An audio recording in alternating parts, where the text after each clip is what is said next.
آپ کیا پریڈکٹ کر رہے ہیں کہ پاکستان آنے والے دنوں میں کتنا پیسہ کہاں سے اکٹھا کر لے گا قرضوں کی ادائیگی کے بعد، فورن ریزرو کو روکنے کے بعد، ایل سیز ابھی نہیں کھل رہی، ان تمام چیزوں کو کرنے کے بعد؟ یعنی کہ جو بھی حکومت اس وقت اقدامات کر رہی ہے پاکستان کی معیشت کو استحکام دینے کے لیے، وہ کتنا پیسہ اکٹھا کرنے کا سبب بنے گی اگر قرضوں کی طرف بھی ہم چلے جائیں؟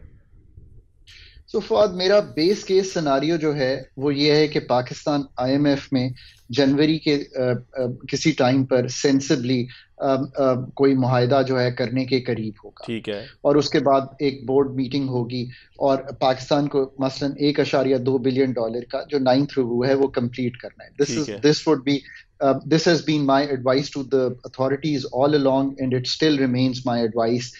This is the sensible way to go. جب بہت طوفان چل رہا ہو تو جو شاخ جھکتی نہیں ہے وہ ٹوٹ جاتی ہے، بالکل اور ہے، ہم امید کریں گے کہ ہم اپنا سر نیچے کر کے یہ مجھے پرائم منسٹر آف سنگاپور تھے لی کوان یو، میں نے ان سے پوچھا کہ آپ مجھے زندگی میں کوئی ایڈوائس دیں تو انہوں نے یہ بات کہی تھی، مجھے آج بھی یاد ہے. ہم سر جھکا کر اس طوفان میں سے گزر جائیں گے جو ہمیں سیلاب میں کی وجہ سے، جو ہمیں انٹرنیشنل کموڈٹی پرائسز کی وجہ سے، جو ہماری خود کی کوتاہیوں کی وجہ سے ہمیں یہاں تک لے آیا ہے.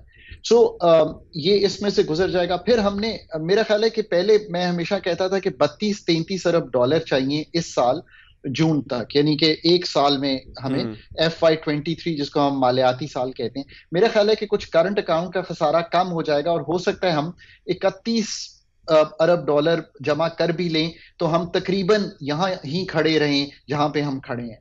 اور اس کے لیے میرا خیال ہے کہ آئی ایم ایف کے پیسے فرینڈلی کنٹریز سے ضرور ڈپازٹ آئے گا.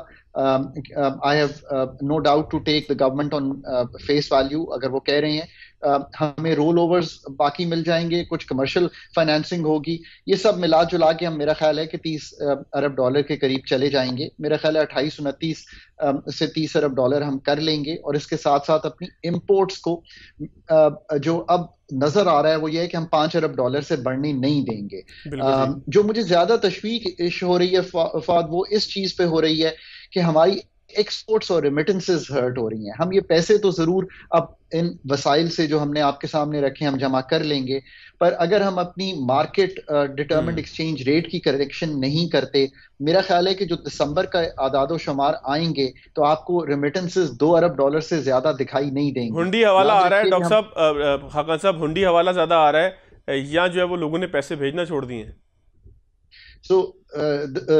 وہ ہم کہتے ہیں نا ملٹیپل چوائس میں کہ what is the answer, both the answers are correct جو آپ نے رکھے ہیں. اس میں ایک تیسری چیز بھی ہے فواد، یہ بھی یاد رکھیے کہ دنیا کی معیشت میں ایک سلو ڈاؤن آ گیا ہے، اور جب وہ سلو ڈاؤن آتا ہے تو لوگوں کی بھیجنے کی سخت بھی کم ہو جاتی ہے.